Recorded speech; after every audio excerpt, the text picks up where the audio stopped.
Et voilà, salut, bonjour à tous, bienvenue. Il y a eu un petit souci, évidemment, de son. Ça arrive, comme d'habitude, un live qui commence sans problème technique, ça n'existe pas. Bienvenue à tous sur Créatalk, ça y est, épisode 2. Oh là là, je sais que vous l'avez attendu depuis le dernier épisode d'il y a 2 semaines. J'espère que vos 2 semaines se sont bien passées. Posez-vous tranquillement pour votre rendez-vous de toutes les 2 semaines. Je sais plus exactement comment ça se dit, bisemestriel, quelque chose comme ça. J'espère que vous passerez une très bonne soirée. On a préparé une émission très intéressante, d'après moi. Après, vous choisirez ce qu'il en est. Bien évidemment, bonjour aussi à ceux qui regardent pendant la rediffusion. Ça fait très plaisir de voir que pas mal en fait de notre audience est aussi là en rediffusion. On sait que c'est pas forcément évident à chaque épisode d'être là en live, mais surtout merci à vous qui êtes en live. On voit le petit numéro qui est là et on vous voit dans le chat comme d'habitude. N'hésitez pas à parler dans le chat, comme le font déjà nos chroniqueurs, nous rappelant que nous sommes une émission indépendante qui ne commence jamais en retard, ni jamais tout à fait en avance, mais précisément à l'heure, comme le dit aussi bien Kirby. Donc, comme d'habitude, je vais vous le répéter, vous le savez, Créatalk est une émission sur l'art, la culture et la création. Voilà, il faut que je le répète pour que ça rentre bien. Aujourd'hui, cet épisode va vous présenter, et en tout cas nous avons eu envie de parler et de discuter de dystopie, d'Uchronie.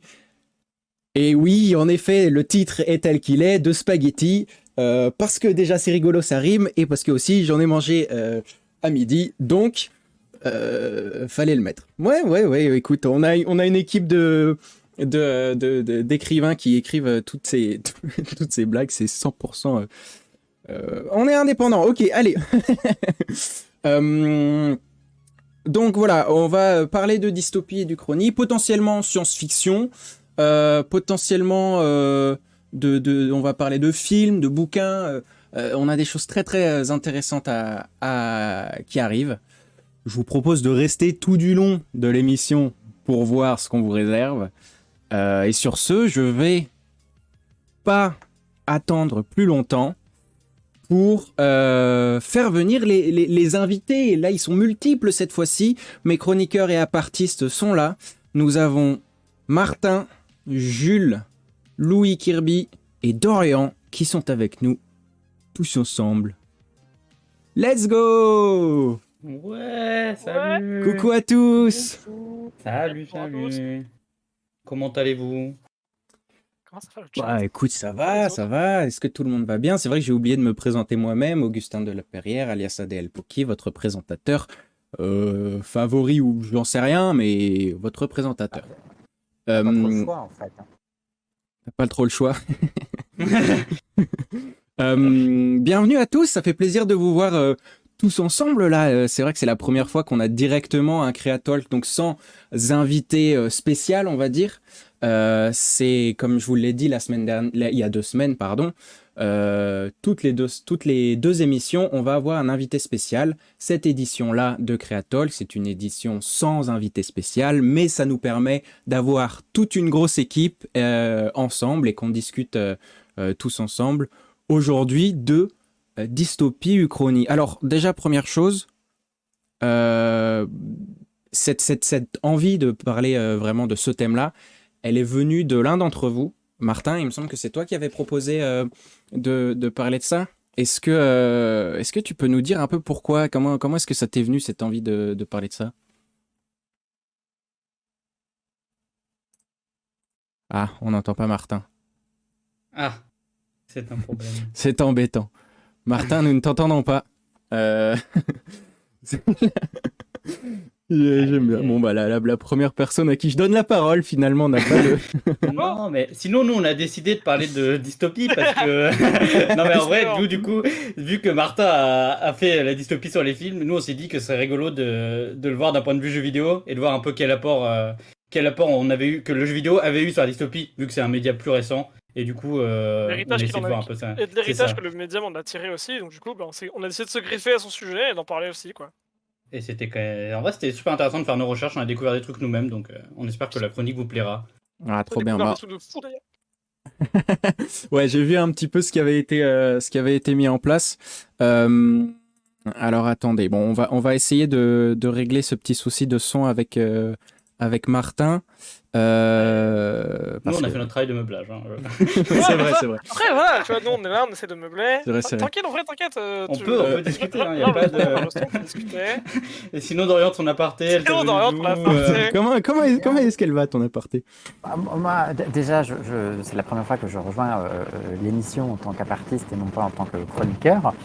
C'est une première pour moi. Et j'avais comme projet de faire une chronique qui s'appelle Anecdotes historiques, en vous racontant des petites anecdotes historiques un petit peu drôles, problématiques. La thématique de l'épisode est sur la dystopie et d'une certaine manière les uchronies, qui est quand même légèrement anti-historique. Donc finalement, j'ai essayé de me débrouiller avec ça et je vais vous proposer un petit quelque chose. Voilà, on verra. Ouais. c'est vrai Et que donc, moi, je vais tirer un peu plus vers l'Uchronie. l'Uchronie, et on va voir d'ailleurs ce que c'est que la différence entre la dystopie, l'Uchronie et l'utopie du coup, parce que c'est vrai que ça va un petit peu de pair quand on commence Spaghetti aussi. à parler de dystopie, on prend évidemment un peu l'opposé. Je suis très embêté pour le micro de Martin. Je suis désolé, il va falloir qu'on voit un petit peu avec Martin. Allô? Oui, Oui. Ah, c'est yes. bon, exceptionnel. C'était un problème de contact, désolé. Exceptionnel, sauvé par les techniciens de l'émission, bien sûr. Merci. Bravo, Claire, bravo. merci d'ailleurs. Ceux qui travaillent dans l'aide. C'est nickel, hein. Ouais, dans le- Michel au On a nombre beaucoup de de techniciens. Du coup, Martin, nous avons Oui. répondu à la question. Les trois autres ont répondu à la question qu'initialement je te posais Très bien. à toi. Oui. D'où m'est venue l'idée, c'est ça? Ouais. Oui. Alors c'est très très simple. Elle m'est venue de mes cours de cinéma de postmoderne de l'an dernier, donc quand j'étais en licence 2 cinéma et audiovisuel Ok. à l'université Bordeaux-Montaigne. Et j'avais des cours de TD, donc travaux dirigés pour ceux qui ne savent pas, consacrés au cinéma postmoderne. Et il se trouve qu'on a eu un cours coupé en deux parties. La première partie qui était consacrée aux dystopies et la deuxième aux uchronies.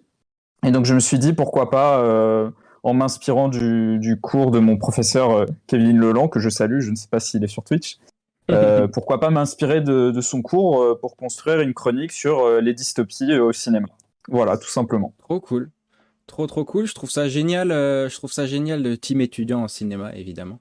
Je trouve ça Yes. génial de pouvoir récupérer et être inspiré comme ça du coup de tes cours pour pouvoir ensuite nous permettre de parler de ça, parce que c'est vrai que moi personnellement, je n'ai pas forcément eu de grands débats autour de ce thème et de ce sujet-là.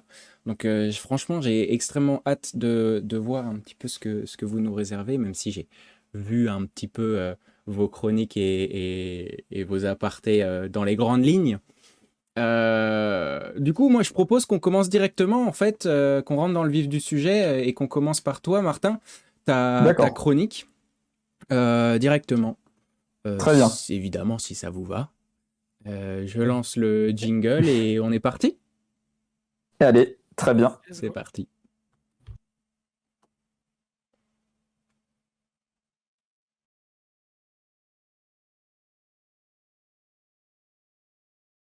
Allez, c'est bon.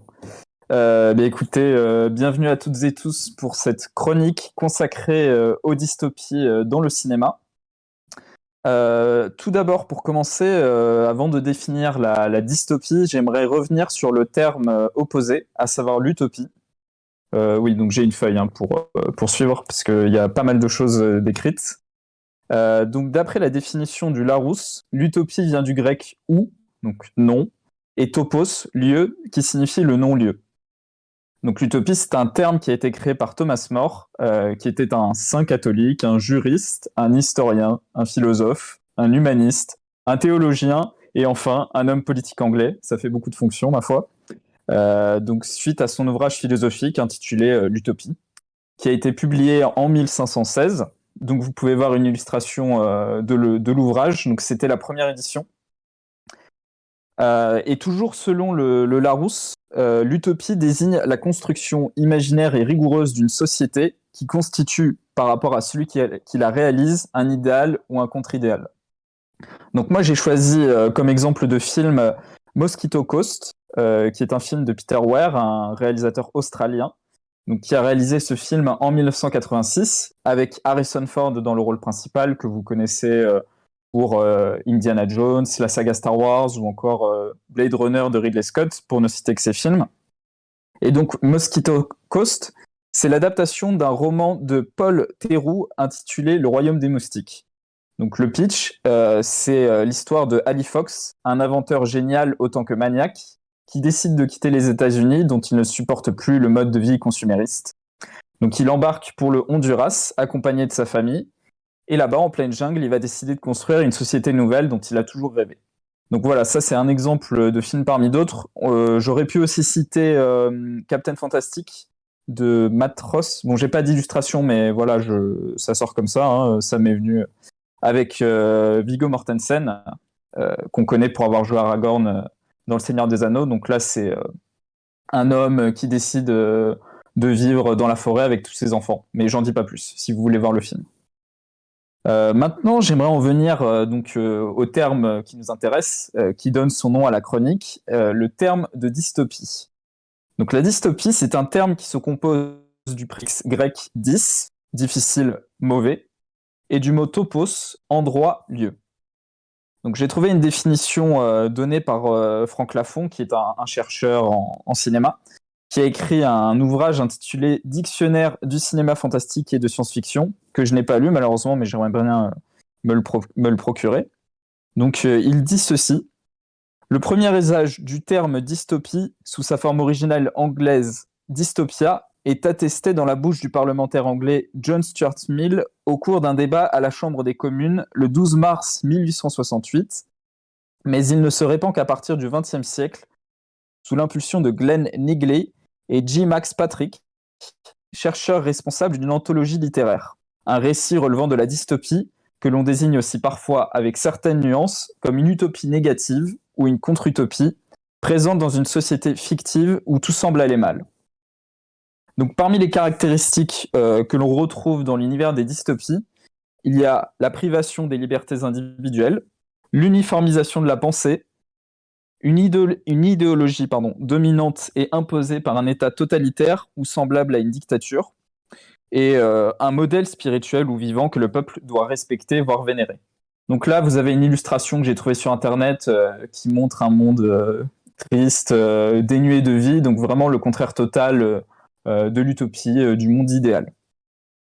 Donc les caractéristiques essentielles des dystopies, on les retrouve dans des livres comme Le meilleur des mondes de Aldous Huxley, Ravage de René Barjavel, Fahrenheit 451 de Ray Bradbury, qui a été adapté en film par François Truffaut, donc grand réalisateur français connu pour ses longs métrages de la Nouvelle Vague. Et également, on a un autre ouvrage de Philippe Cadic, Ubik. Donc Philippe Cadic qui a écrit aussi Blade Runner, qui a aussi été adapté au cinéma. Et un autre ouvrage qui est sans doute le plus connu dans cette catégorie, c'est 1984 de George Orwell, qui a été publié au Royaume-Uni en 1949 avec la fameuse formule « Big Brother is watching you », qui fait référence aux dirigeants de la société fictive de l'œuvre. Donc c'est une sorte de Adolf Hitler des temps modernes, avec sa petite moustache et son regard fixe et glaçant. Et il se trouve que 1984 a connu une adaptation cinématographique, donc voilà, Big Brother, une adaptation cinématographique par Michael Redford en 1984, comme par hasard, avec John Hurt dans le rôle du protagoniste Winston Smith.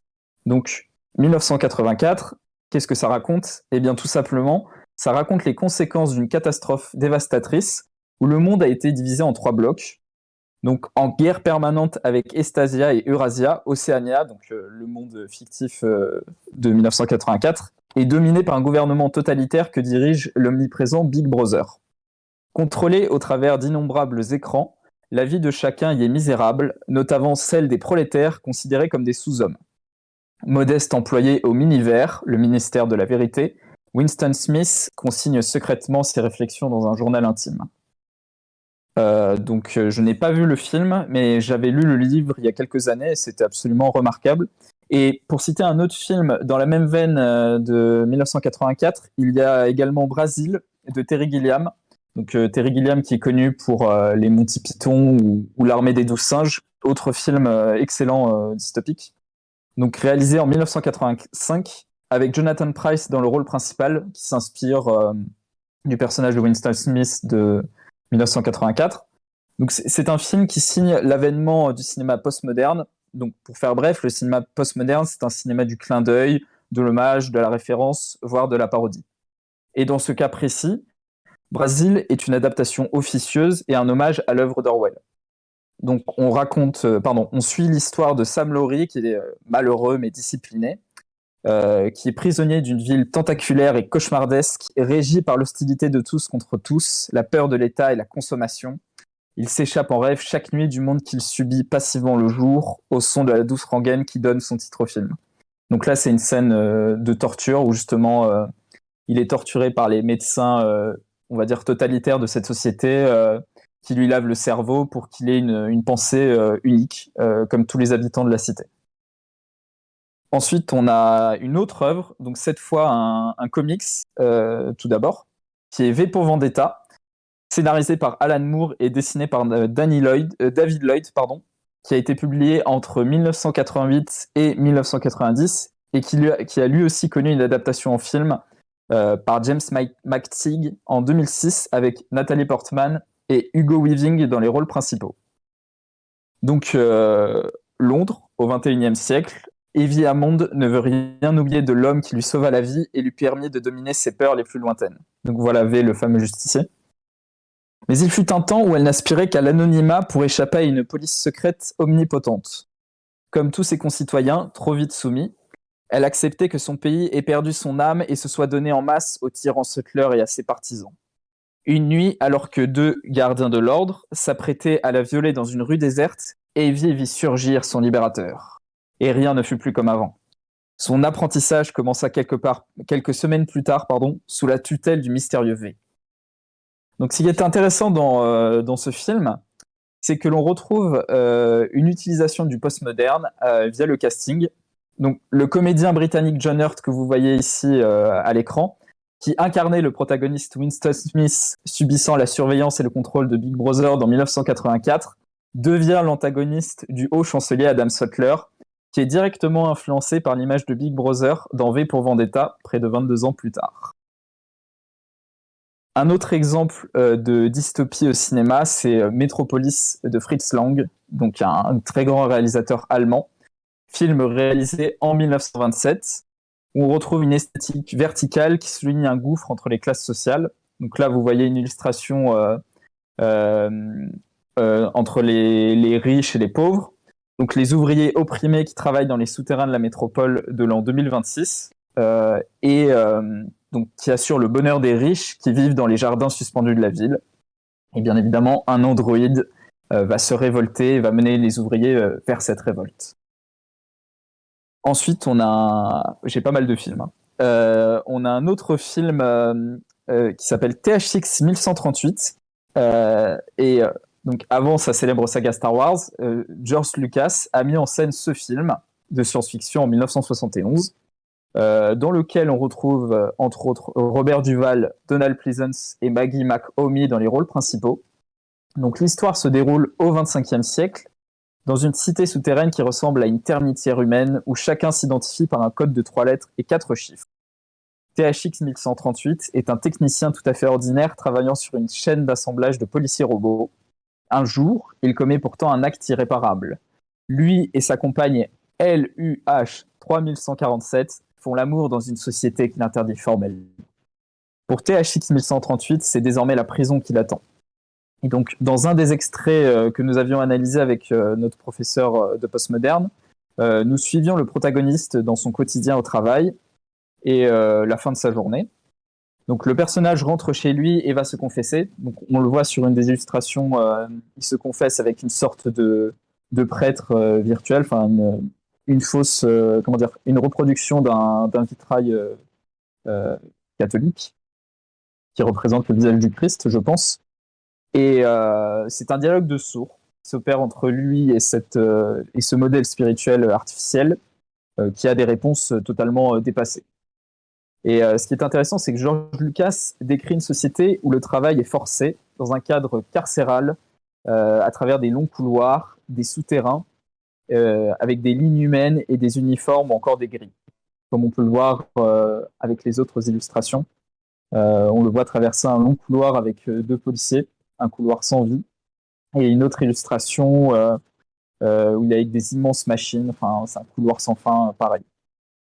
Enfin, j'aimerais aborder un autre film intitulé Starship Troopers. Donc c'est un film réalisé par Paul Verhoeven, un réalisateur néerlandais qui est connu pour ses films très subversifs. Et ce qui est intéressant, c'est qu'il est surnommé le Hollandais violent, parce qu'il met toujours, il met toujours en avant des sujets qui dérangent dans la société américaine.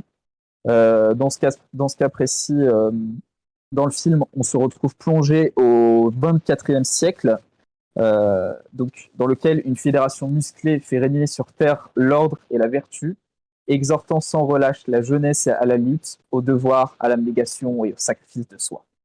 Mais aux confins de la galaxie, une armée d'arachnides se dresse contre l'espèce humaine et ces insectes géants rasent en quelques secondes la ville de Buenos Aires. 5 jeunes gens, 5 volontaires à peine sortis du lycée, pleins d'ardeur et de courage, partent en mission dans l'espace pour combattre les envahisseurs. Ils sont loin de se douter de ce qui les attend. Donc c'est un film très drôle, je trouve, parce qu'il dénonce la propagande militaire qui est à la limite du fascisme à travers divers clips qui font la promotion de l'armée, qui sont amenés de façon ironique, voire grotesque. Et dans la diégèse du film, donc dans l'univers, les civils ont des droits limités, contrairement aux citoyens qui, eux, peuvent voter et s'engager dans l'armée. Donc nous, les spectateurs, nous assistons aux spots publicitaires qui donnent un aperçu des réseaux sociaux et virtuels de la diégèse, et ce qui participe au caractère postmoderne de l'œuvre. Un des personnages fait référence à l'histoire des Amérindiens. Donc la formule « un bon Indien est un Indien mort » devient « un bon insecte est un insecte mort ». Alors, en soi, c'est pas une dystopie à proprement parler, mais il y a des éléments qui l'en rapprochent, comme je l'ai dit, donc les médias audiovisuels qui vantent l'action militaire. Et enfin, pour conclure ma chronique, j'aimerais parler d'un film qui est très cher, et pas des moindres. C'est la saga Matrix des sœurs Wachowski. Alors Matrix, celles et ceux qui ne connaîtraient pas cette saga, ça raconte l'histoire d'un programmeur anonyme dans un service administratif de jour. Écoute, Martin, je suis désolé, je crois qu'on a eu un faux contact à la fin de ta chronique quand tu nous parlais de Matrix. D'accord, je peux reprendre. Hein, est-ce que tu peux voir s'il n'y a pas un truc avec ton micro, un branchement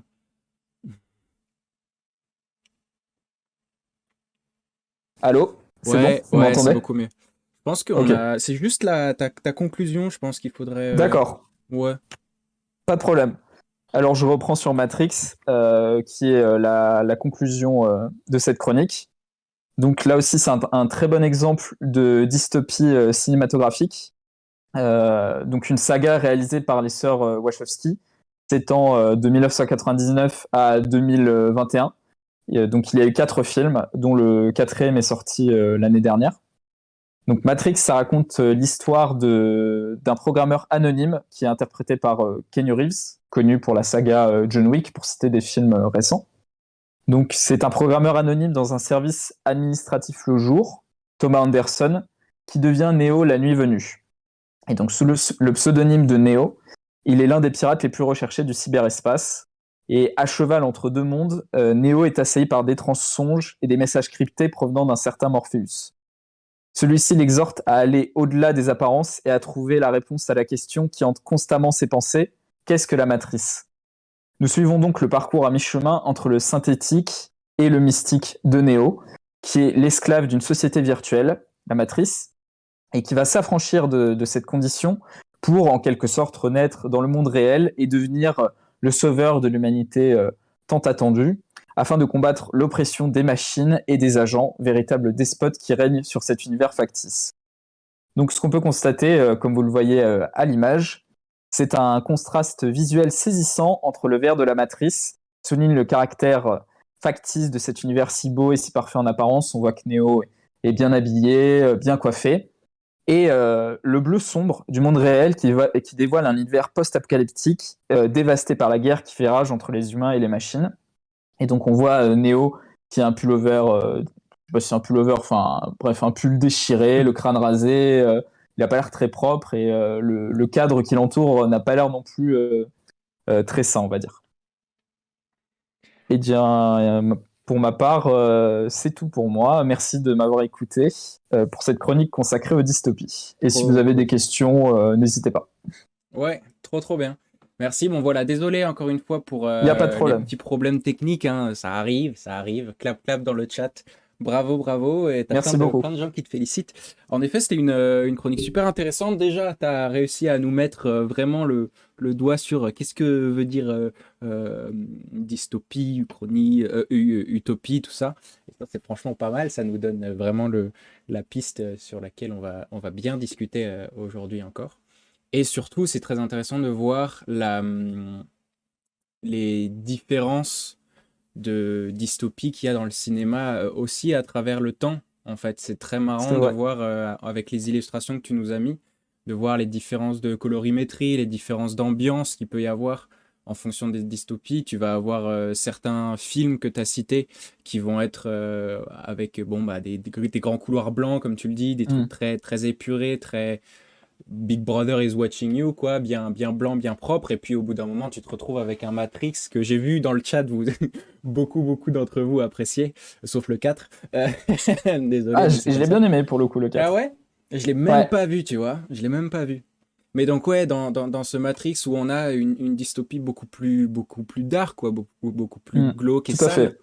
fait. Ouais, c'est du cyberpunk, ouais. Je l'ai pas dit, mais oui. Ça s'inspire beaucoup de Ghost in the Shell, du japonais. Alors j'ai oublié son nom. L'auteur du manga, c'était Masamune Shirow, mais après il y a eu le film de Mamoru Oshii.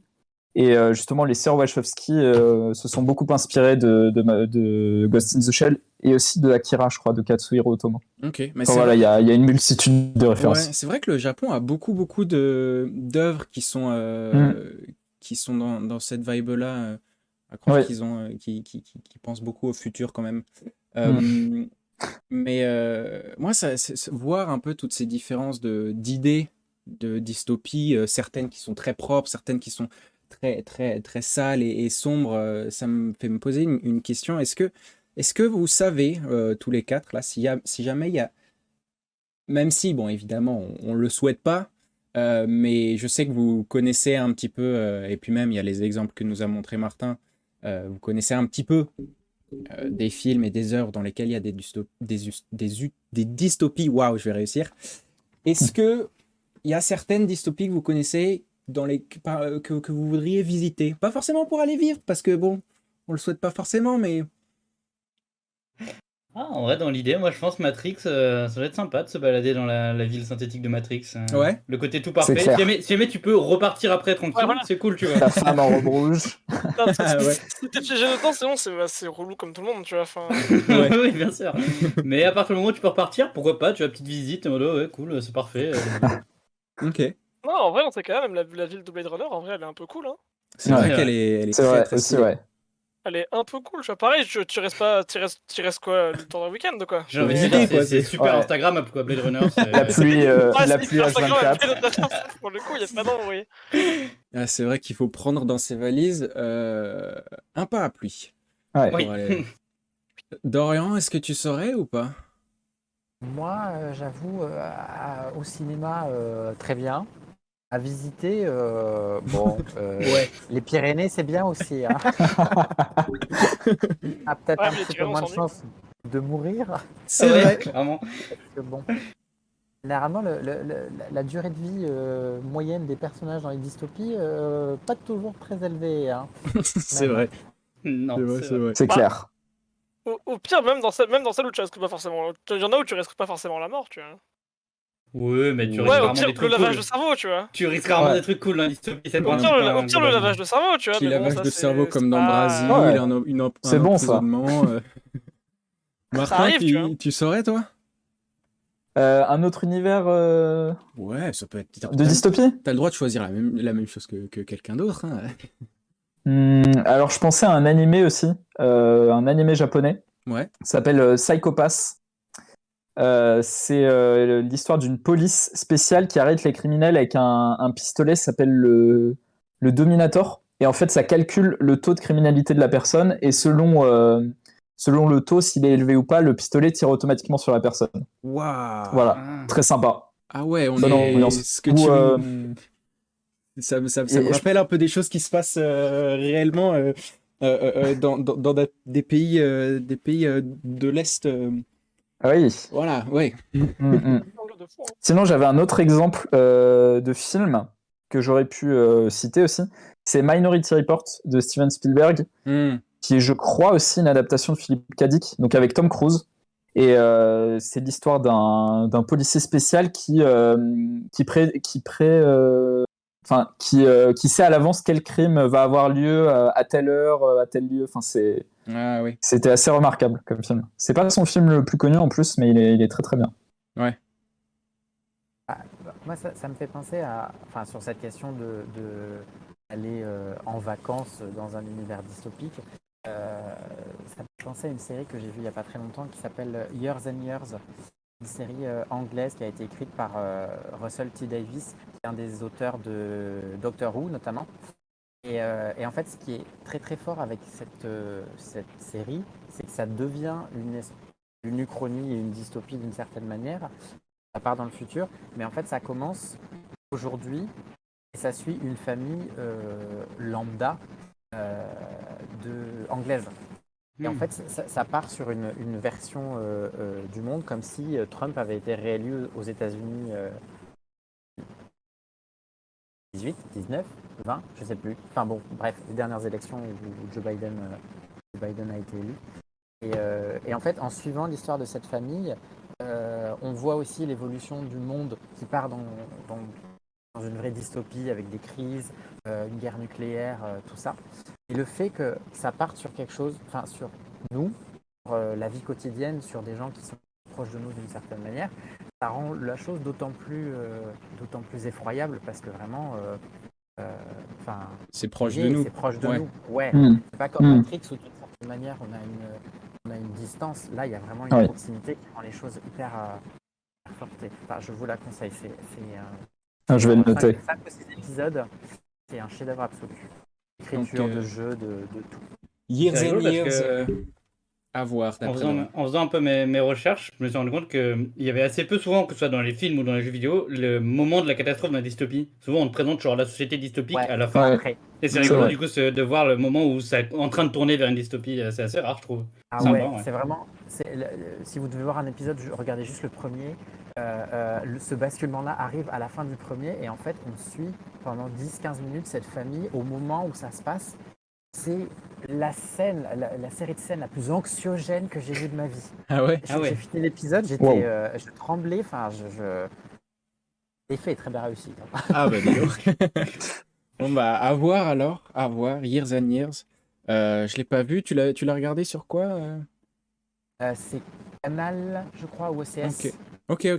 Bon, Ok. bah, à conseiller, à regarder.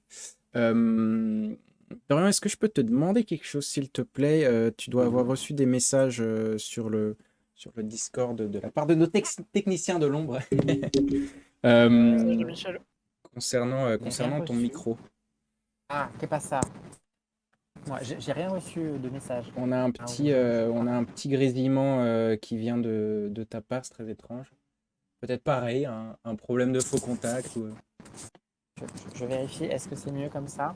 Je joue avec le micro. Non, C'est précis. ouais, malheureusement. Et on a déjà un contre-exemple du fait que manifestement je ne connais pas son propre métier. En vrai, il y a un contre-exemple aux jeux vidéo qui ont leur scène de mise en place de dystopie avec The Last of Us. Après, c'est assez commun vrai. dans les trucs de zombies. Ah ouais. The World War Z le fait aussi avec avec le début de l'apocalypse Ouais. zombie, quoi. Ouais, c'est vrai. Ouais. Oui, mais c'est ça plus n'empêche que post-apo que dystopique, quoi. Ouais, mais c'est plus pour ça peut Ouais. voilà, Enfin, quand Jules a c'est pas raison causé dans le par fait de des dire trucs, que c'est rare. Généralement, c'est vrai que même dans tout ce qui est film science-fiction, tout ça, on rentre directement dans un univers et cet univers-là, on nous l'explique. C'est ça, une mise en Ouais. contexte, ouais, Voilà. tout à fait. On nous l'explique directement. Bon, bah voilà, on est dans ce monde-là. C'est ça, les règles, mais on n'est pas dans cette évolution venant de un truc réel, quoi. Hmm.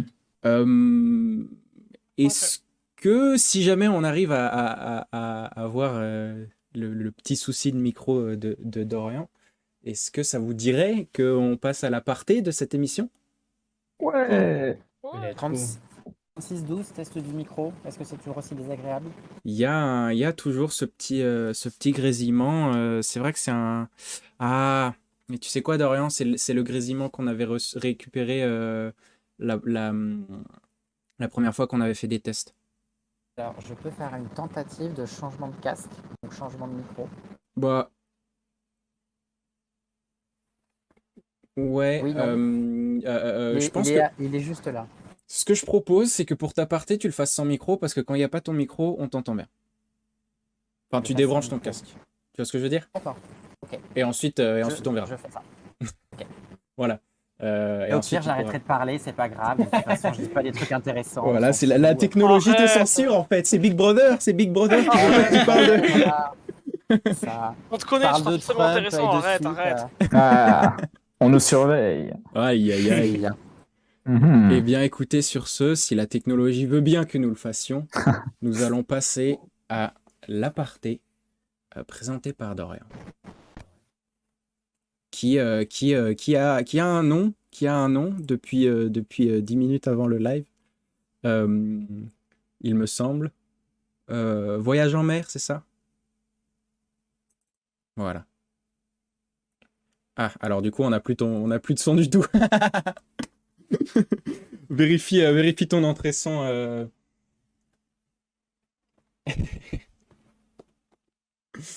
Une émission, bien évidemment, indépendante. Indépendant.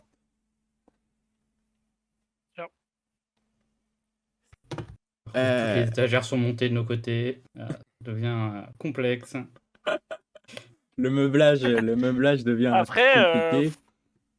doit bien rester une table quelque part, c'est pas. On peut trouver un petite table à visser, une Un connerie. petit Non, truc, c'est une table de chevet, je sais pas, quelque chose. Quoi. Quand est-ce que tiens, si, allez, c'est bon. Quand est-ce que vous avez, et si vous vous souvenez, quand est-ce que c'était la première fois où vous avez eu un premier contact avec une dystopie en tant qu'œuvre, type film, bouquin, vous savez ou pas? Alors, c'était moi, Oh. je pense pas que ce soit le premier contact, mais le premier truc dont je me souviens, c'est d'avoir lu 1984 en vrai. Ouais. Ouais. J'ai dû lire genre au lycée, c'est pour ça que c'est probablement pas le premier contact, mais je pense que c'est la première œuvre dystopique que j'ai rencontrée et que j'ai intellectualisé, quoi. Et pour le coup, c'est un truc qui, j'ai l'impression, a bercé tous les livres et films dystopiques. Donc c'est pas mal d'avoir être rentré par là, j'ai l'impression. Ouais, c'est vrai que c'est un gros. C'est un premier bouquin qui marque un peu toutes les dystopies, ça c'est vrai, tu as raison. On a toujours pas résolu le souci de micro. Ça va se passer. Même là, on t'entend pas. Qu'est-ce qui... Ah, je sais. Fais CTRL-R sur Discord. Voilà, il va disparaître un instant. Il Et, a disparu. Et il va revenir. Alors qu'il a oblitéré dedans. Hein. Martin, Kirby, vous sauriez? Je dirais comme Jules, oui, en livre 1984 et aussi un livre que je n'ai jamais réussi à terminer. Je sais pas, peut-être parce que ça me perturbait trop, c'est Le meilleur des mondes de Aldous Huxley. Ah ouais. Sur la question de l'incubation, du clonage, ça, je sais pas, j'ai jamais réussi à aller jusqu'au bout, ça me perturbait beaucoup. À ce point-là, ok. Ouais, vraiment, ouais. Ah, moi je l'ai beaucoup aimé, celui-là, je l'avais lu. Il faut que je le relise, j'étais trop jeune, je pense. vrai J'avais qu'il est 13 ou complexe. 14 ans, je crois, donc... Mais ouais. C'est Et vrai en qu'il est film, complexe. je pense qu'on peut considérer d'une certaine manière que Star Wars a des côtés dystopiques. Je pense à l'Armée des clones, notamment, qui est...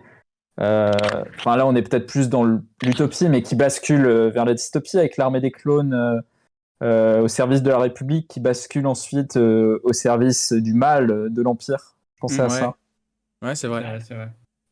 Ouais, c'est bon, on te On réentend. t'entend, ouais. Bon, malheureusement, on a toujours le grésillement. Je suis Euh, navré. Mais c'est vrai, le meilleur des mondes, Aldous Huxley, on est pareil, on est en train de commencer à avoir un peu des débuts de ça avec les, comment est-ce que ça s'appelle, les choix des naissances. Tout à fait. Je sais plus exactement où ils commencent à faire ça. L'eugénisme. L'eugénisme, voilà, merci. Dorian toujours là pour m'aider avec mon vocabulaire. Sur ce, bon bah on a eu des problèmes de son, on a perdu Dorian, on a retrouvé Dorian. Je vous propose donc de passer à la première et la seule d'ailleurs à partir de cette émission Créatalk épisode 2, Voyage en mer, présenté par Dorian. Let's go. Let's go. Yeah.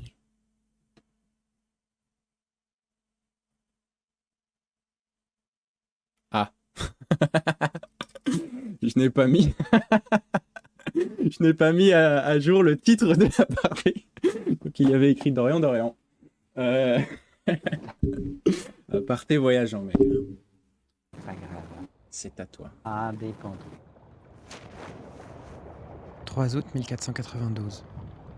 Le soleil s'est levé ce matin et j'ai contemplé mon avenir à l'horizon. Le port de Palos de la Frontera fourmillait de vie depuis l'aube. Notre expédition serait prête à l'heure. Il n'aurait pu en être autrement tant les moyens matériels et les efforts humains mis en œuvre ont été importants. Je n'ai moi-même pas fermé l'œil de la nuit que j'ai passé à revoir les itinéraires, les provisions en stock. Tout a déjà été calculé 1000 fois, mais je n'ai pu m'empêcher de m'y replonger, tant l'impatience et l'enjeu sont grands. Le monde va changer, je le sens. 7 septembre 1492. Nous reprenons la mer après un mois d'escale à Las Palmas de Gran Canaria. Désormais, notre expédition s'élance vers les mers inconnues de l'Ouest. Porté par le vent des alizés, le chemin vers les Indes s'ouvre alors que la poupe de nos navires fend les vagues. L'écume danse, les voiles claquent, les cordages chantent. Le monde s'ouvre à nous. 25 septembre 1492. Pinzon a perdu une terre, mais personne n'a pu confirmer ses dires. Était-ce un message divin ?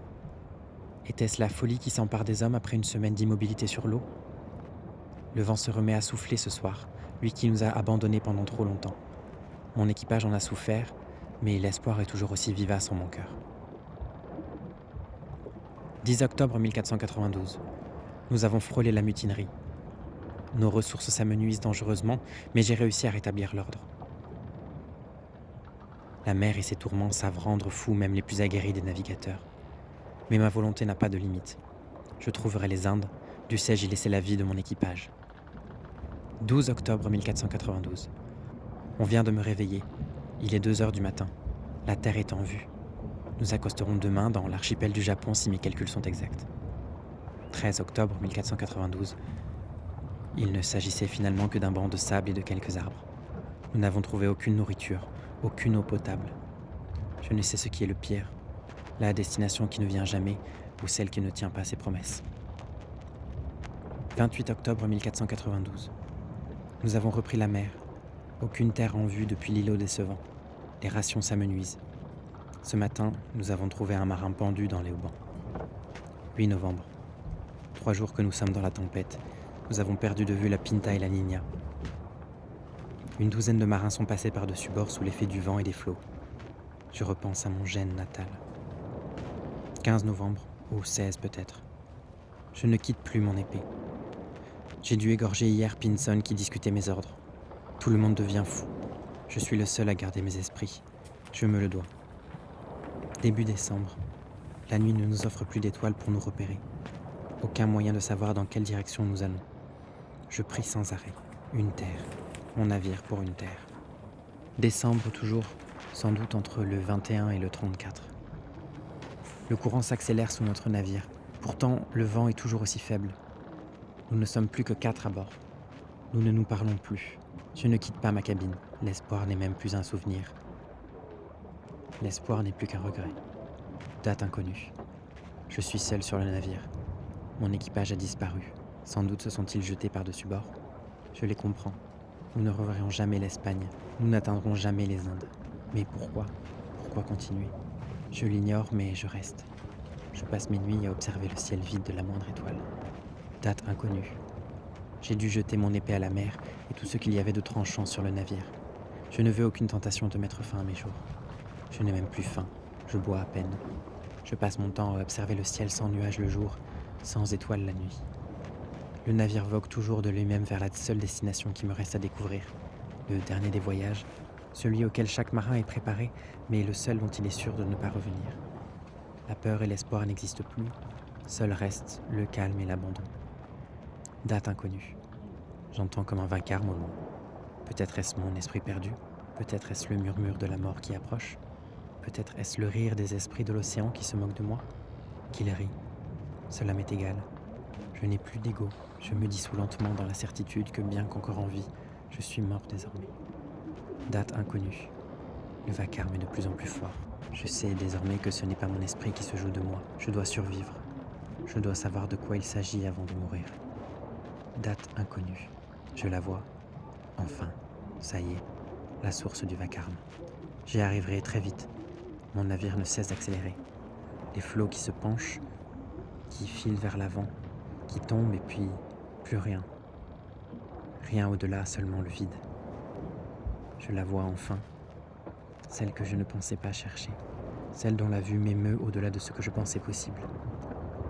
Je me tiens debout sur le pont de mon navire en ruine, le cœur battant alors qu'il vit ses derniers instants.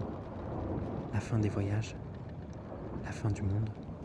Le navire accélère encore. Je n'ose pas cligner des yeux, de peur d'en perdre une miette. Le navire penche. Il craque. Se brise sous la force des flots. Je me sens partir en avant et puis enfin, elle est là. J'en pleure de soulagement. Elle est là, ultime et magnifique, libératrice, finale. Ma chute. La fin du monde. La fin de la terre. La chute.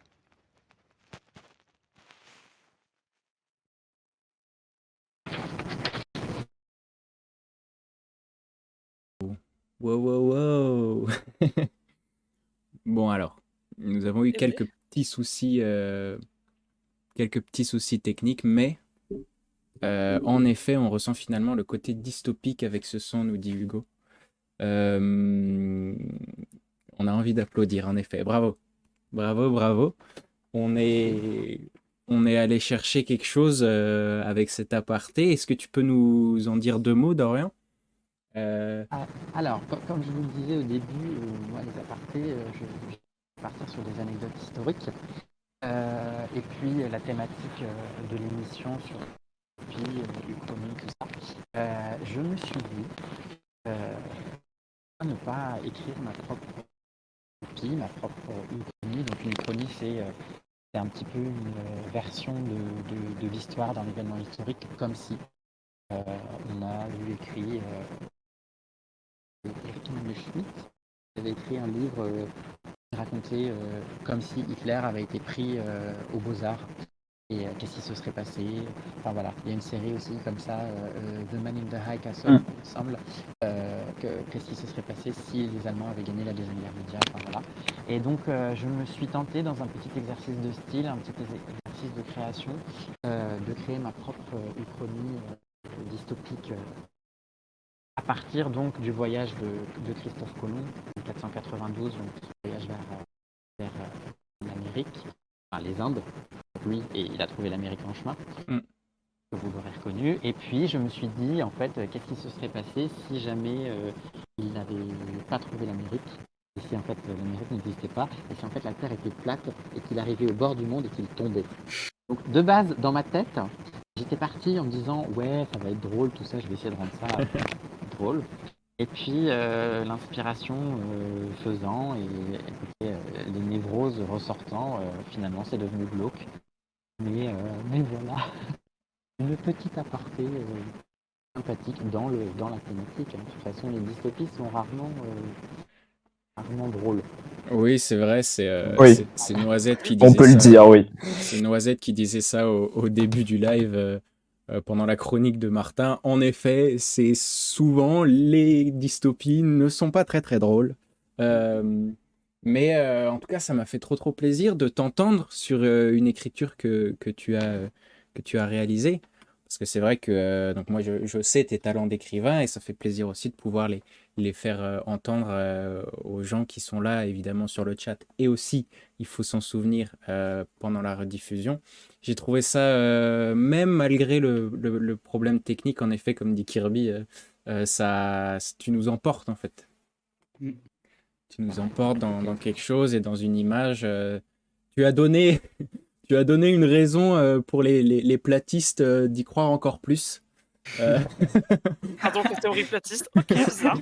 Ils vont peut-être utiliser ces clips pour prouver leur. Non, Pas pas ça. signé pour ça. Sauf que non, attention, Je tiens à c'est une dire, uchronie. petite ligne à la fin du film, tout événement historique ou personnage réel, de machin, de trucs, en fait, c'est de la fiction. Voilà. Attention les platistes. Non, c'est génial. Ça fait plaisir aussi d'entendre un nouveau type d'aparté. C'est vrai que petit à petit, nous allons tous découvrir des apartés différentes proposés par différents creatalkers qui vont arriver petit à petit. C'était un premier essai de la part de Dorian et je pense que tu pourras évidemment t'y remettre avec plaisir. En tout cas, ça a bien plu aux gens en direct et je l'espère, ça plaira, mais je le pense aux gens en rediffusion. Absolument ravi. Et puis bon, bah, je sais pas si on l'a entendu, mais c'est vrai que Dorian, 2 minutes avant le live, m'a demandé si on pouvait mettre une ambiance un peu bateau, eau de mer, tout ça. J'ai essayé. J'ai essayé. La technique étant, j'ai essayé. Ouais, quoi. On est indépendant. Hein. Oui, on est indépendant. On est On est indépendant. indépendant et pas Et payé. c'est trop cool, en vrai. C'est quand même trop cool. Ouais, bah. S'il y a un riche auditeur sur Twitch, En mécène. veut faire don de sa fortune, Ouais. ça sera Un bien mécène utilisé, pour y nous, a au pas moins de pour nous problème. acheter des micros. C'est ça, du matériel. Juste au moins du matériel, une prise de son, quoi. Micro, petite caméra, ça pourrait être bien. Allez. J'ai envie qu'on entende du coup maintenant qu'on est parti dans quelque chose d'un peu historique, uchronique. J'ai envie qu'on apprenne un petit peu parce que je crois que c'est ce que vous allez nous proposer, un peu une histoire des jeux dystopiques ou en tout cas une liste slash. Ouais. Voilà, alors, en vrai, je dis ça, mais j'ai envie de découvrir avec tout le public et avec mes deux autres acolytes. Je vous propose de lancer votre chronique jeux vidéo directement. Let's go. Ouais. Ouais. Bon, Let's go. espérons que le jingle a bien été mis en place cette fois-ci. L'indépendance, avant tout. L'indépendance parti. avant tout. Toujours.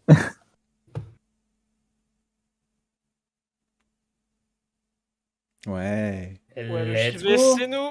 Bonjour, bienvenue sur Ouais le JV, la chronique numéro 2 On sur va les aujourd'hui, dystopies. les dystopies. Dystopie dans le jeu vidéo. Dystopie. Voilà. Allez, c'est bon. La blague est Maintenant qu'on l'a faite. Maintenant que la Allez. blague est faite. Personne bon, l'avait faite depuis le début, je suis déçu, c'est Non, parti. vraiment, en vrai, je comprends pas que personne ne l'ait fait avant nous. Genre. Allez, Ouais, dystopie, c'est rigolo, quoi. let's go. Mais du coup, bonjour, comme il l'a dit. Du Nous, on coup, veut savoir comment vous allez. Est-ce que vous êtes bien installé, un peu chill là, on est si vous kiffez tranquille. le live, n'hésitez pas à dire dans le chat hein, si vous kiffez le live, évidemment. N'hésitez pas à dire Stoppie Le chat- surtout. Le chat est là pour ça, quoi. Et surtout, N'hésite- n'hésitez pas à dire Stoppie. Parce que Voilà. c'est évidemment la meilleure blague de cette chronique. Il y en aura d'autres, mais c'est la meilleure. Allez, Mais c'est évidemment la meilleure. c'est parti. Alors, petite chose que je viens de tease sans faire exprès. Parce que voilà quoi, j'ai pas fait exprès. En fait, en faisant des recherches sur cette chronique, on est juste tombé sur un truc assez exceptionnel. Parce que du coup, on faisait des recherches aussi sur les jeux qui existent, les jeux dystopiques existants. Quoi. On a trouvé un truc qui s'appelle Kanye Quest 3030, qui est ce qu'on appelle une anomalie dans ce monde. qui est vraiment quelque chose qui, à mon sens, ne devrait pas forcément exister. Ah si, c'est magnifique que ça existe. Ouais, quand en fait, il y a d'excellentes raisons en fait, que ça existe, c'est que le jeu vidéo, en fait, quasiment tout le monde peut en faire, et c'est vraiment rigolo. Et en fait, juste on avait besoin d'en parler en voyant ça, et on avait besoin de le montrer. montrer cette dinguerie, c'est juste quelque chose qu'a fait quelqu'un un jour sur RPG Maker, qui est un moteur achetable, un moteur de jeux vidéo pour créer des jeux qui est achetable pour pas très cher. Et qui est assez simple à prendre en main en fait. Donc Et il y qui a est plein de assez gens qui font des facile à trucs prendre en main, en dessus. plus. Celle qui a été utilisée pour la personne qui a fait la Zikaka, le jeu de la Zikaka Mixtape, pour ceux qui auront la référence. C'est RPG Maker, hein, voilà, ça servait aussi à ça. Et en fait, on a trouvé ça, on a trouvé que c'était un jeu qui parlait de Kanye West, qui, quand il sort ses poubelles, se retrouve téléporté dans un isekai en 3030 pour aller taper d'autres rappeurs et devenir le roi du monde et des rappeurs. C'est ça, ils Avant sont de revenir téléportés dans un monde dystopique de rappeurs, il y a Voilà, des et clones en de fait, Tupac, c'est très très bien. c'est exceptionnel, c'est immonde, c'est trop bien, c'est parfait. Il y a tout là-dedans, il y a tellement tout là-dedans que Kanye West avait quand même pris le temps d'interdire la sortie officielle du jeu ainsi que son obtention d'une licence pour être publié. Donc quand on même, rappelle, en fait, on ça- rappelle que c'est un petit truc sur internet pour une blague, hein, donc Voilà. la gueule du type. Non, en vrai, c'est aussi lié, a priori, dans nos recherches qu'on a vu très vite, c'est que c'est aussi lié à un culte, enfin bref, c'est bizarre. Mais Bon, on vous laissera faire vos recherches vous-même, c'est lié à un on en a culte, assez parlé. voilà, c'est aussi un culte qui s'appelle l'ascension, c'est bizarre. Bref, on va passer à autre chose, on va passer au vrai camp de cette chronique. Et on va commencer par parler de la surabondance des dystopies dans le jeu vidéo. Parce que dans le jeu vidéo, nous, c'est notre métier, c'est ce qu'on connaît, c'est ce à quoi on joue tous les jours, et vous aussi, vous y jouez, j'en suis sûr. En fait, les dystopies là, dans ce média, ça existe, ça a toujours existé, quasiment depuis le début du jeu vidéo. Là, on a un exemple de cette slide-là, c'est Robotron 2084, celui d'en haut là. Celui du haut, en fait, ça, c'est un jeu d'arcade qui date de 1982. Sachant que le jeu vidéo, la démocratisation du jeu vidéo, on peut faire remonter ça à peu près les années 80, quoi. C'est ça. La démocratisation, c'est-à-dire les sorties en arcade, les premières choses qu'on pouvait acheter pour jouer aux jeux vidéo chez soi, entre console et micro PC, j'imagine, choses comme ça. Donc, ça a toujours existé. On verra plus tard pourquoi. Et ça existe toujours. Et ça existe toujours dans tous les genres de jeux vidéo. On a Valhalla, dont on a parlé dans la chronique précédente, qui est un visual novel. On a Final Fantasy VII. Bon, là, on a mis un gif du classique parce que, quand même, c'est rigolo, il est moche. Il plaît beaucoup dans le chat, Final Fantasy VII. Ça, Voilà, c'est rigolo parce qu'il est moche, mais en vrai, c'est quand même un excellent jeu. Et en vrai, le remake est bien aussi. Et on a parlé on avait quand même cité Cyberpunk, qui est une référence, quoi, du genre. Et qui est surtout dans toutes nos slides. Et surtout dans littéralement toutes mes chroniques. Et en vrai, c'est normal. Parce que je dis quelque chose avec ce jeu. Et pour conclure cette introduction, on va un peu dire ce qu'a dit Louis-Marie, à savoir que le jeu vidéo, ça commence à se développer vachement dans les années 80 en fait. À partir des années 80, les gens vont pouvoir avoir des jeux vidéo chez eux et vont pouvoir avoir des salles d'arcade près de chez eux. Et ça va être possible surtout dans les mondes occidentaux. Donc les jeux vidéo, c'est surtout créé aux États-Unis et au Japon dans les années 80, et c'est joué aux États-Unis, en Europe et au Japon. Donc c'est forcément très très lié au monde occidental des années 80. Et forcément, comme c'est une industrie, ça va être lié aux industries de cette époque-là et de ces lieux-là. Et les industries de ces lieux-là et de cette époque-là, qu'est-ce qu'ils ont comme idéologie? Eh ben, c'est des idéologies libéralistes et consuméristes des années 80. Donc c'est vraiment poussé à la consommation. On peut acheter, ce qui rend heureux, c'est d'acheter, etc. Et donc, on s'en servira plus tard de cette affirmation-là. Mais le jeu vidéo, c'est vraiment lié à cette société-là depuis sa création, quoi. Bon, Et donc, on va pouvoir commencer à se poser nos questions. Pourquoi et pourquoi? Donc, mais déjà. déjà, Mais donc, pourquoi est-ce qu'il y a autant de dystopies? Enfin, pour quelles raisons est-ce qu'on fait des dystopies? Et pourquoi? Quel apport ont les jeux vidéo sur les dystopies préexistantes, quoi? Qu'est-ce que les jeux vidéo vont rapporter en plus aux dystopies qui existent déjà? Voilà. Du coup, on va pouvoir attaquer le corps de cette chronique. C'est parti. Let's go. Mettez-vous bien. Et commentez dans le chat si vous ne comprenez pas quelque chose. On va attaquer tout de suite avec le premier élément de pourquoi est-ce qu'il y a des jeux vidéo des dystopies dans le jeu vidéo, pardon. Et pourquoi est-ce que le jeu vidéo fait des dystopies. Et en fait, la première raison qu'on peut vous citer, c'est parce qu'en vrai, c'est pratique. C'est idéal, c'est pas cher, et enfin si, comme tous les jeux vidéo, mais comme tous les jeux vidéo, ça coûte très cher à produire et à acheter. Mais c'est en fait le dystopie dans le genre dystopie qui est très pratique pour créer des mondes en fait. C'est comment ça s'appelle? C'est des histoires qui ont des gros potentiels, qui ont potentiellement des très gros enjeux, donc auquel un joueur peut très vite s'attacher et vouloir la suivre et vouloir en arriver jusqu'au bout. C'est assez facile d'en dégager des gentils et des méchants pour avoir un scénario classique. C'est des choses. En fait, c'est un genre qui est suffisamment codifié et qui a eu suffisamment d'itérations dans tous les médias existants pour que En fait, maintenant, quand on dit à quelqu'un, ce jeu-là ou ce film-là, ça se passe dans une dystopie, il est la référence assez vite. Ça justifie aussi la présence de danger et donc, en général, que ce soit des jeux vidéo avec des gameplays assez action, Mhm. ou liés à de l'action, des choses du genre, où ça permet assez facilement de faire passer des messages aussi. Ça, on y reviendra plus tard. Et sur cette slide-là, on s'est dit qu'on pouvait on pouvait en citer deux quand même pour commencer, et c'était des jeux. On a BioShock, du coup, qui est un jeu de tir à la première personne, sorti sur PC et Xbox, de souvenir. Et peut-être Probablement. peut-être une bêtise pour le coup, qui se situe dans un monde dystopique, et ce monde dystopique qui va servir à justifier des décors assez surréalistes, et notamment les pouvoirs du personnage principal qui a des pouvoirs liés à des avancées de la médecine assez puissantes Ça. dans son univers. Et on a Guilty Gear aussi, qui pour le coup est un autre genre de jeu, qui est un jeu de combat où là aussi le monde dystopique va permettre de justifier assez vite et facilement, entre gros guillemets bien sûr, parce qu'il y a quand même du travail d'écriture derrière, la présence de pouvoirs et de personnes qui se tapent dessus avec des pouvoirs de fou dans un monde un peu détruit. Exactement. Et la deuxième raison pour laquelle on fait des dystopies, c'est aussi parce que, en fait, il en a toujours existé dans les films et dans les livres, comme nous l'a montré Martin. Et donc, forcément, on a continué à en faire dans des autres médias, comme le jeu vidéo. Donc, ça va vraiment prendre la suite des autres médias.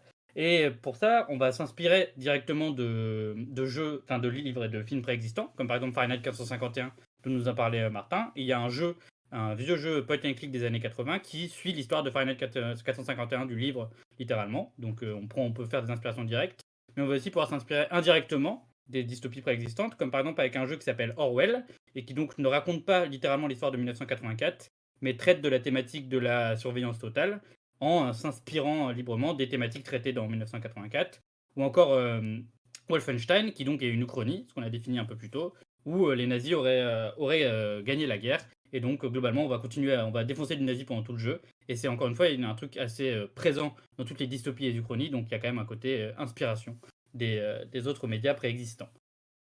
Tout à fait. Et en dernier élément de réponse à pourquoi est-ce on a des utopies dans le jeu vidéo, c'est parce que comme je l'ai très vite mentionné tout à l'heure, c'est que le genre dystopique permet de répondre à permet de, comment ça s'appelle, de répondre, de faire passer des messages plutôt, via du texte ou des choses comme ça, très très vite. En fait, parce que le genre dystopique, ça a été, comme ça a déjà été dit plus tôt, ça sert à répondre à des anxiétés sociales et sociétales notamment, via un média et via du coup le fait de faire passer un message. C'est aussi et que attends, j'ai perdu. En En fait, gros, ça ça je permet de grossir des traits de notre société actuelle et de vouloir mettre un zoom sur des détails sur lesquels on a envie de parler de notre société actuelle. tout à fait. Merci de m'avoir sauvé, je m'étais très vite perdu dans mes notes. Je suis là pour ça, t'inquiète. Tu très fort, tu très fort. Mais du coup, maintenant qu'on a répondu à pourquoi, on va pouvoir répondre à pourquoi. Et oui. Non, je rigole, maintenant qu'on a répondu à pourquoi est-ce qu'il y a de la dystopie dans le jeu vidéo, on va pouvoir répondre à pour quelles raisons est-ce qu'on en fait et qu'est-ce que ça apporte de faire des dystopies dans le jeu vidéo. Exactement. Chiller toujours un max. On est là. Alors, qu'est-ce que ça apporte déjà? En fait, ça apporte beaucoup d'immersion. Globalement, quand on joue à un jeu vidéo, on va pouvoir naviguer concrètement dans ce jeu. C'est nous qui allons choisir les interactions qu'on fait. Donc, c'est sûr que l'immersion, elle est en général plus forte que dans d'autres médias. Et donc, ça va nous permettre de vraiment faire vivre aux joueurs et joueuses ce monde dystopique, le faire comprendre.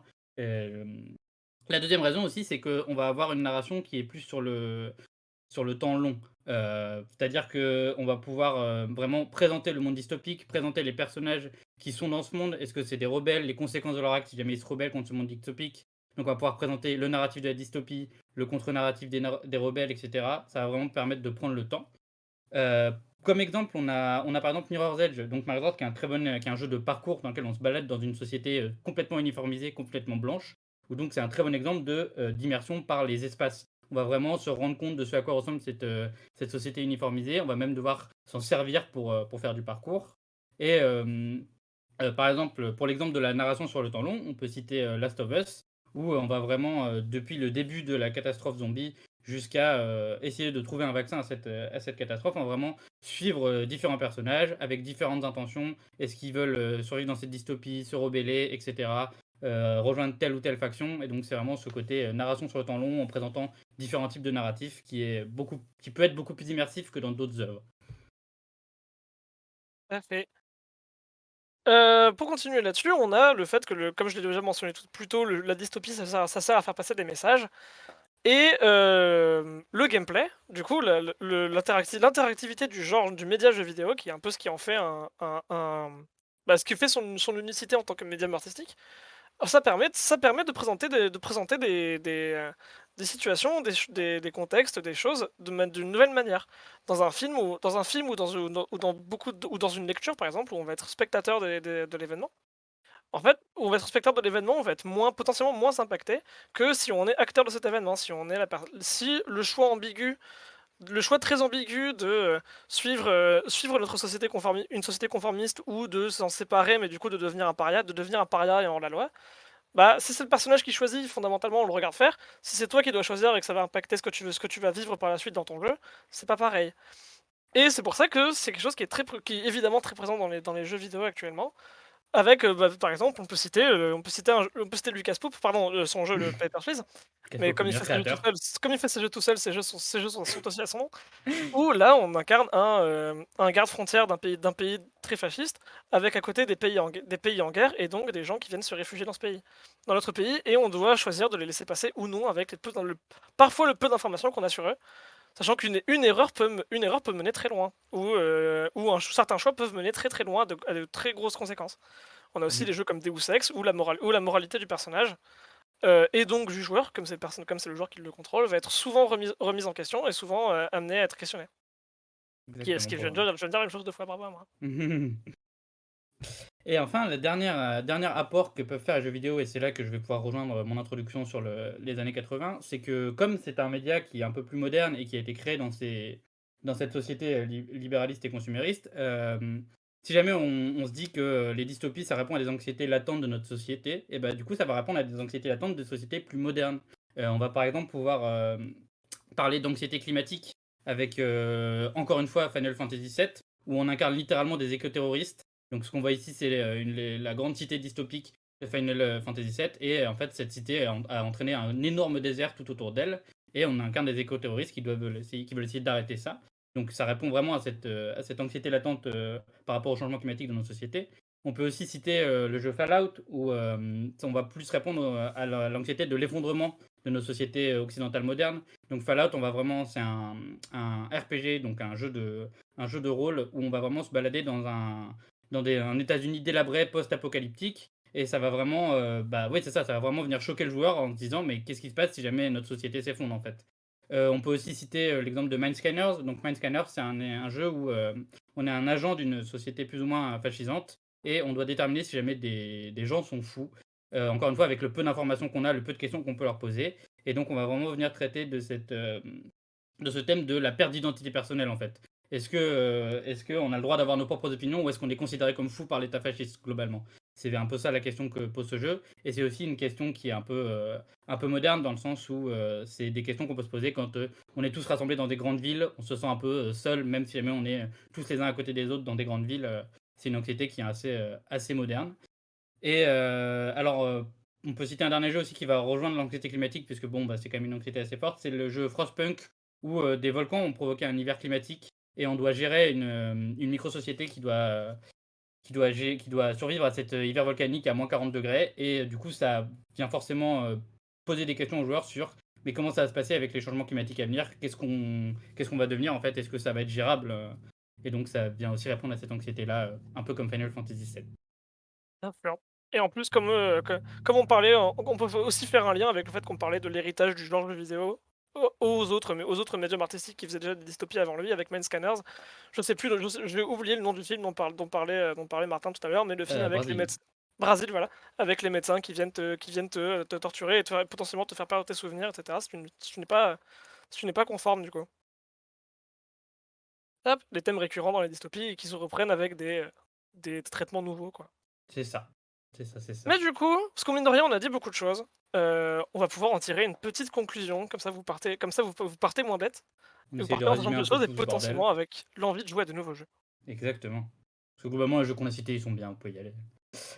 Donc globalement, ce qu'on a pu dire, c'est qu'en fait, le jeu vidéo, comme n'importe quel média, ça s'inscrit dans la longue lignée des autres médias, et donc on a fait des dystopies parce qu'il en existait avant, et on s'en est inspiré plus ou moins directement en reprenant l'histoire, en reprenant les thématiques. Et on a fait ça parce qu'en fait, ça marche super bien pour les jeux vidéo. Comme l'a dit Louis-Marie, on peut très vite avoir des enjeux, des méchants, des gentils, des pouvoirs, ce qui est super pratique pour créer des interactions en jeu vidéo. Et du coup, tout ça, ça fait qu'on a beaucoup de dystopies dans le jeu vidéo, et ce, dans toutes les couches du jeu vidéo, indépendant, AAA, vieux, récent. Et du coup, même si jamais ça suit les autres dystopies, ça a aussi apporté des nouvelles choses à ces dystopies préexistantes. On a exactement ce qu'on a pu dire, c'est que le côté immersif et sur la narration sur le temps long du vidéo, ça permet de faire vivre les dystopies vraiment d'une nouvelle manière, quoi, d'une manière un peu plus immersive. On a la spécificité du jeu vidéo qui est le gameplay, donc c'est vraiment ce qui fait que le jeu vidéo c'est le jeu vidéo, l'interaction par le joueur, quoi. Bah, pareil, encore une fois, ça permet de mettre dans des situations plus ambiguës, de faire vivre les choses avec un côté plus. En impactant plus le joueur, puisque c'est ses choix, c'est ses interactions. Et donc, c'est encore une nouvelle façon d'aborder les dystopies et les thématiques qu'elles emmènent. Et enfin, on a aussi le fait que, comme c'est un média qui est un peu plus moderne peut-être que d'autres, il va pouvoir traiter de nouvelles thématiques qui répondent à des anxiétés latentes dans notre société moderne et essayer de renouveler un peu le genre en traitant d'autres choses que ce qui existait déjà avant. Voilà, c'est tout pour nous. On espère qu'on n'a pas été trop long et chiant, que vous avez bien aimé. J'espère que vous avez appris des nouvelles choses. Vous êtes très heureux d'avoir appris des nouvelles choses. Non, Voilà. génial. Et on vous fait plein de bisous. Et plein de bisous à tous. Bravo. Et à tout de suite pour la discussion. Bravo pour votre chronique. Super intéressant. Déjà, Ouais. de 1, je ne m'étais pas rendu compte à quel point il y avait un nombre exorbitant de jeux vidéo Merci. dystopiques, en fait. Il y en C'est a, dingue. il y en a beaucoup qu'on n'a même pas cité. Hein. Ouais, En vrai, bah, c'est quelque chose qui remonte il y a longtemps et qui a toujours existé. En fait. La science-fiction, de manière générale, et la dystopie, il y en a des masses dans le jeu vidéo. Oui, il y en a Vraiment. beaucoup. C'est presque aussi prédominant que la SF. Enfin, non, pas que la SF, que la fantasy, je veux dire. C'est ça. ouais. Et j'ai vu le message dans le chat, oui, il a 25 ans, FF7, le premier, je sais bien. Quand je dis qu'il est moche, c'est qu'il est moche. Non, Enfin, mais c'est en qu'il est fait, moche maintenant. non, mais À l'époque, il oui. est exceptionnel. De toute façon, C'est j'aime trop beaucoup le bien, jeu. FF7, y a Je pas parle de- mal du jeu, mais je l'aime beaucoup. Y a pas de souci. Mais oui, par contre, si tu le regardes maintenant, bah c'est pas. Ouais. C'est juste que le gif est rigolo, ça va. Il y a des débats sur les différents Final Fantasy dans le chat, je trouve ça rigolo. Final Fantasy 9 est meilleur comme ça. Mais c'est vrai que, en fait, le jeu vidéo, vu qu'il est arrivé plus récemment que un média comme juste les livres ou même les films, il va chercher des histoires de plus en plus nouvelles, parce que je suis en train de réfléchir là, quels sont les films un peu dystopiques qui ont réinventé vraiment le genre et qui ne sont pas, enfin qui sont sortis récemment et qui ne sont pas genre une reprise d'une licence qui existait déjà. Bah après, Martin, tu nous arrêteras si jamais t'as un contre-exemple, mais ouais, j'ai l'impression que c'est peut-être un peu plus un poncif maintenant au cinéma, la dystopie, quoi. Oui, C'est un espèce d'exercice Oui. de style que tu peux faire, quoi. Je sais pas. mais- Ouais. c'est ça. Mais j'ai pas d'exemple là qui me viennent honnêtement de films récents. Ce qu'il y a, c'est que maintenant, au cinéma, c'est pratiquement toutes des adaptations sur ce genre de film. C'est ça. On va pas avoir un scénario original sur un grand film de science-fiction dystopique comme on peut avoir aux jeux vidéo. Mm. C'est plus risqué financièrement parlant pour le cinéma maintenant. Ça, c'est un des gros débats et des gros soucis au cinéma sur le nombre de films nouveaux qui sont en fait basés seulement et purement sur des adaptations, donc des bouquins ou des trucs préexistants, VS des vrais nouveaux films Indépendant, qui sont, voilà, indépendants. C'est très. C'est vrai. Alors, il y a Vesper Chronicles qui est sorti très récemment. Ah, je l'ai pas vu. Je connais pas. Je connais pas non plus. Je ne l'ai pas vu, mais peut-être, du coup. Ah, ouais. Moi, j'avoue qu'on m'en a pas forcément dit que des Après, louanges. C'est pareil, Mais, Après, c'est une c'est- adaptation. Mais ouais, c'est vrai que c'est une adaptation. Après, tu vois, ces histoires de manque de renouvellement dans les productions de gros budget, c'est pas quelque chose qui existe. Enfin, même dans le jeu vidéo, il y a ça aussi, tu vois. Ouais. Oui. Là, en réalité, c'est presque aussi un peu rare d'avoir des grosses révolutions. Enfin, ça dépend, parce que les évolutions technologiques, en général, ça va venir des grosses boîtes, parce que c'est eux qui ont les moyens d'acheter la technologie, les nouvelles technologies pour pouvoir faire des nouvelles choses, mais scénaristiquement, ou pour avoir des trucs qui vont très vite être adoptés d'un point de vue scénario par des joueurs ou quoi, Là, pour le coup, ou créer de nouvelles licences pour raconter de nouvelles choses. C'est quelque chose qui va un peu moins se faire actuellement C'est sûr. dans le milieu des grosses productions, je veux dire. Ouais. Mais ça se fait, ça se fait d'accord. En fait, il y a ce parallèle, ce qu'on peut faire aussi avec le cinéma, c'est que c'est quelque chose qui se fait pas beaucoup. Mhm. Plus Tout à dans fait. les jeux vidéo indépendants. Après. Ouais, c'est ça. En fait, on se rend Ouais. compte que à chaque fois, ça revient, hein, cette discussion Ouais, bah ouais. du triple A ou du film gros budget, gros Mm. studio. Indépendant. Ça va chercher surtout dans de l'indépendant. En fait, finalement, pour raconter sa nouvelle histoire de dystopie, le mieux, c'est de prendre un papier et un crayon et d'écrire, quoi. C'est Oui. ça. Pour Est-ce faire de que nouvelles histoires. l'idée serait pas de créer finalement, quoi? Finalement, est-ce que ce serait pas de créer soi-même, en fait? Mais Est-ce que Le c'est imagine, nouveau pas Philippe comme ça? Cadic. Ouais, voilà. on serait là dans En une fait- émission en qui s'appelle fait, Créatalk pour parler création, on dirait aux gens de créer, quoi. Et alors, le concept de fou, mec! Waouh, c'est dingue. Comment on a pensé ça, quoi? Ah, il est fort Depuis ce le concept, début, quand même, hein. depuis le début, en fait, cette thématique d'émission a un rapport avec l'émission en elle-même. Et ouais. C'est dingue. C'est dingue. On Oh, s'en rend compte, la mais waouh. thématique-ception, quoi. C'est fou. Ah, c'est C'est dingue. fou. Ouais. C'est vrai que c'est un truc dont vous avez parlé tout à l'heure, là, du fait que la dystopie en elle-même, et mon cerveau n'avait pas forcément fait le rapprochement tout de suite, mais cette idée de fait de mettre en avant les anxiétés de la société dans ce genre de la dystopie, en fait, c'est super marquant dans chaque film de ce genre que tu vois. Mm. Film, livre, jeux vidéo, Ah oui, à fond. n'importe quoi. Pour le coup, ça, c'est un truc que j'ai lu en faisant quelques recherches et ça marche pour n'importe quel média en fait. C'est juste une espèce. Enfin, c'est une théorie un peu. Oui, ça, c'est une théorie littéraire qui tend à dire qu'en général, quand on raconte une œuvre, on essaye de traiter une anxiété latente dans la société, que ce soit Mm. conscient ou inconscient de l'auteur. Et que du coup, en Exactement. général, Ouais. si jamais on voit une tendance dans un type d'œuvre, c'est que il y a ce groupe de personnes qui créent ce type d'œuvre qui a cette anxiété latente, quoi. Et ça marche pour Et n'importe là- quelle œuvre. On appelle la catharsis. C'est La ça, c'est un peu ça. catharsis. C'est un peu ça, ouais. Aristote. Et on a cette question dans le chat, du coup, est-ce que vous... Oula, on a perdu un. On a perdu Bah, Martin. en On a vrai, perdu Martin, c'est bon. tu peux, enfin, il me semble, j'y ai pas joué, mais il me semble pas que par exemple Valhalla, qui est un visual novel, ce soit particulièrement Non, c'est pas particulièrement violent. Après, en fait, t'as des événements violents en soi, parce que je vais pas spoiler, mais en fait, t'as des événements qu'on peut catégoriser comme étant des événements violents qui se produisent dans la narration, dans la trame du jeu, mais qui sont pas des événements montrés, en fait. Qui sont des choses dont tu vas entendre parler par des personnages qui vont venir te le raconter.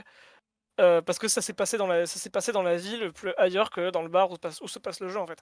C'est ça. Donc, ouais, en fait, tu auras potentiellement un aspect un peu de violence, mais t'auras pas, ce sera pas montré, ce sera pas du contenu graphique. Mm. Est-ce que Bah, t'as de la dystopie C'est vrai que sans- quand on y réfléchit, là, quand je vous ai demandé si vous aviez un univers dystopique que vous voudriez visiter, il n'y a pas eu beaucoup de réponses à 100% joyeuses parce que, en fait, on se rend compte que techniquement, il n'y en a pas beaucoup où tu te dis, ah bah là, oui, enfin, là, oui, on va plutôt chercher dans les utopies, du coup. Ouais, c'est ça. Ouais, Si oui, jamais- clairement. Si jamais la Ouais. dystopie est pas violente, c'est une utopie en fait, un peu. Ouais. j'ai Non, l'impression. alors, en vrai, je viens d'y penser, mais alors je sais pas, je suis pas sûr du nom du film et je connais plus le cast, mais je crois que c'est le film qui s'appelle Idiocratie. Mhm. Ah, oui, je connais deux noms. Ouais. Je l'ai pas vu, Du mais- coup, alors, je l'ai vu un soir. Enfin, j'ai pas une référence ultime. En fait, j'ai pas une image très claire du film en tête, mais globalement, c'est une dystopie où tout le monde est devenu complètement abruti à cause de Internet. Fondamentalement, Ouais. il se passe pas dans mon souvenir, il se passe pas de très grande violence ou quoi dans le film. Ok. C'est sûr. En fait, tout dépérit, la planète dépérit, la société dépérit parce que tout le monde est complètement débile et regarde la Bah. télé. Et en Ouais. vrai, quelque part, du coup, pour reprendre la question de tout à l'heure, à visiter, c'est rigolo, tu vois. À Ouais, visiter, c'est vrai. c'est des bars, tu vois. Mais tu reviens vite parce qu'au bout d'un moment, c'est long, mais c'est.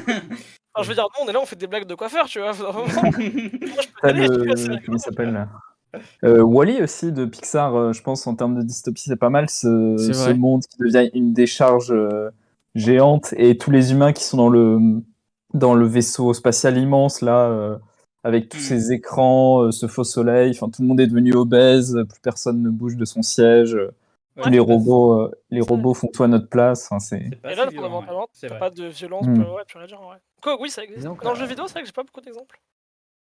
Donc, Ouais.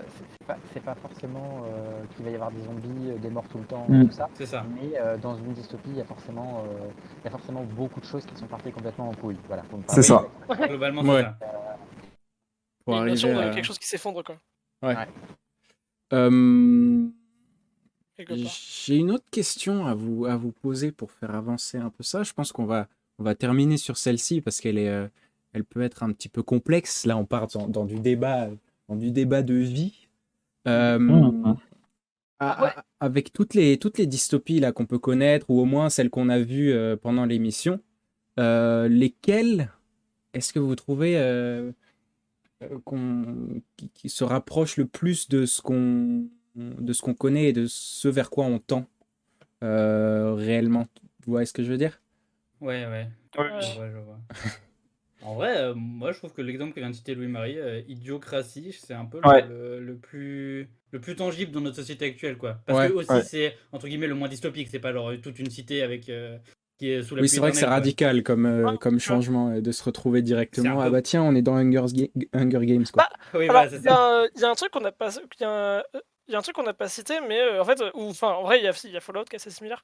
Bah, en fait, il y a plusieurs jeux. Je sais pas si une thématique dystopique qui existe beaucoup dans le cinéma. J'ai pas, faudra vous le dire, faudra vous le dites. Je sais pas. Peut-être que Oui. j'ai pas la ref. Mais, en fait, la thématique de l'après-guerre, dans le cas où un Mm. conflit, Hmm. un nouveau conflit mondial se déclenchait et la planète serait ravagée, du coup, et dans une espèce de d'hiver nucléaire. C'est un truc qui est présent dans le jeu vidéo. On a deux très grosses licences du jeu vidéo qui l'ont fait. On a Fallout, du coup, qui le fait depuis pas mal de temps maintenant. On a les Metro aussi qui l'ont fait. Metro qui est un Ouais. bouquin d'ailleurs à la base, qui est trop bien d'ailleurs. Licence de Ouais, jeu ouais. exceptionnelle et les Metro 2033 et bouquin de fou aussi. Et en fait, je pense que c'est aussi un truc vers lequel on pourrait tendre parce que fondamentalement, Ouais. là, les grosses périodes de tension auxquelles assiste Internet et le monde en général, avec des espèces de menaces proférées par des gens un peu partout dans le monde, tu vois, tu dis que c'est bizarre, tu vois. Mm. Il y a deux films dans ce genre-là. J'ai pas vu, mais il me semble que ça, c'est Je suis une légende. Oui, Ouais. Ouais. Oui. Ouais. c'est l'adaptation d'un livre d'ailleurs. Mm. Il doit y avoir Le Monde, c'est pas la même chose, avec un père et son fils se retrouvent à errer comme ça dans des villes où il y a plus. C'est quoi le nom que t'as dit? Seul au monde. il me Seul au semble. monde. Seul au monde, attends. Je crois qu'il y avait eu le film avec Tom Hanks où il est sur une île déserte, mais Ouais, je c'est sais sûr, pas ouais, ça. ouais, C'est peut-être confondu. Et Mais ouais, c'est vrai que je suis une légende, ça marche bien. Ouais, je suis une légende, c'est clairement ça. ouais, Ouais, en fait, on se retrouve à penser que plutôt que ça va. Ce monde dystopique, comment est-ce que le nôtre pourrait se transformer? C'est à travers la technologie, les réseaux sociaux, parce que c'est Très vrai souvent, ouais. qu'en soi, c'est ce qui prend le plus de place dans notre société aujourd'hui, quoi. Et vu que c'est ce qui manifeste en fait nos anxiétés. On arrive vers là. Bon, bah c'est joyeux. Bon, c'est Voilà, ça, hein. je vous Ouais, la avais fin dit. de Hein. l'émission. Je vous avais dit. Hein. Je vous avais dit. Question finale. Belle fin. D'ailleurs, vous avez vu que nous aussi, on a fait de moins en moins de blagues au fur et à mesure. On Ouais. était, Ouais, l'ambiance C'est- c'est fun, hein, c'est fou. Bon, petit à Oui, petit. mais à la fin de Wall-E, si je me souviens bien, il finit avec elle, non? Oui, C'est ça, à la ouais. fin de. c'est notre À la Ouais, fin de surtout, Wall-E, à la c'est fin, il y a quand même les notre fin. humains qui viennent sortir et qui remarchent, quoi. Enfin, Ouais, avec la petite plante. Voilà, on va Et se dire oui. ça. parce que Euh, la vie repousse sur Terre, quoi. Ouais. On va se dire ça. Ah, puis très même, bien. en vrai, j'ai cité Metro tout à l'heure, l'hiver nucléaire et tout, mais en vrai, la saga Metro dans le jeu vidéo, enfin dans les jeux, a une plutôt belle fin, tu vois. Ouais. En fait, fondamentalement, après ça, il découvre que le monde est. Tous les gens qui restent peuvent faire la paix et du coup, et qu'il y a encore de la verdure quelque part, tu vois. Ah, bah, Hmm. Bon, ça ça va. Il y a de Ouais. l'espoir dans la dystopie, donc. Il y a de l'espoir. Oui. Il y a de l'espoir dans la dystopie. Bon, et Sauver les bien, plantes, sauver les arbres et les abeilles. ouais. Exactement. Faut Pas sauver faire les comme arbres dans et les Final abeilles. Fantasy VII. Voilà. Sur cette touche d'espoir, du coup, on va tranquillement terminer cet épisode. Ça m'a fait beaucoup plaisir de vous avoir tous les quatre. Merci beaucoup pour vos interventions et Plaisir puis partagé. vos chroniques et C'était trop bien. apartés. Du très très bon travail, comme d'habitude. Merci. On a appris beaucoup de choses. J'espère que dans le chat, vous avez aussi appris beaucoup de choses. Je suis très content que vous soyez restés, que vous ayez pu Ouais, voir kiffé. un petit peu tout ça. J'espère que vous avez kiffé en effet. Et merci d'avoir participé évidemment dans le chat comme d'habitude. Merci aussi à ceux qui sont en rediffusion, il faut le dire. Et si jamais, encore une fois, vous avez des questions à poser, c'est possible. Je sais que c'est un des retours qu'on me demande pour ceux qui le regardent en rediffusion et se disent « Ah, mais on peut plus poser de questions du coup après. » C'est vrai, on n'est plus en live, mais l'espace commentaire existe pour ça aussi, bien évidemment. Nous, on regarde et puis on répond, ça c'est évident. N'oubliez pas, comme d'habitude, on a les réseaux sociaux, Instagram, Twitter, la page Facebook. Sur Instagram, on poste pas mal de choses. Si jamais, aussi, ça il faut s'en souvenir, quand on poste une présentation de la prochaine édition, vous pouvez évidemment poster dans les commentaires de tous les réseaux de chaque post des questions, si jamais vous en avez déjà, qui vous viennent en tête pour l'épisode suivant.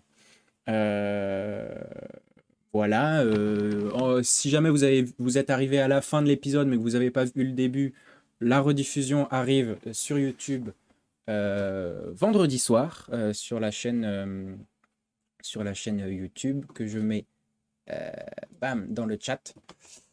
Voilà, merci beaucoup. Essayons de profiter de notre monde qui n'est pas encore tout à fait dystopique.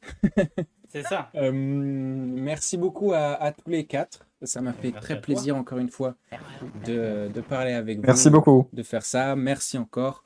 On vous fait des bisous et surtout, on se dit à la semaine, à dans 2 semaines. À dans 2 semaines où nous aurons un invité ou une invitée. À voir évidemment. Suivez les réseaux pour voir tout ça. Des bisous. Bye bye tout le monde. Au revoir, merci.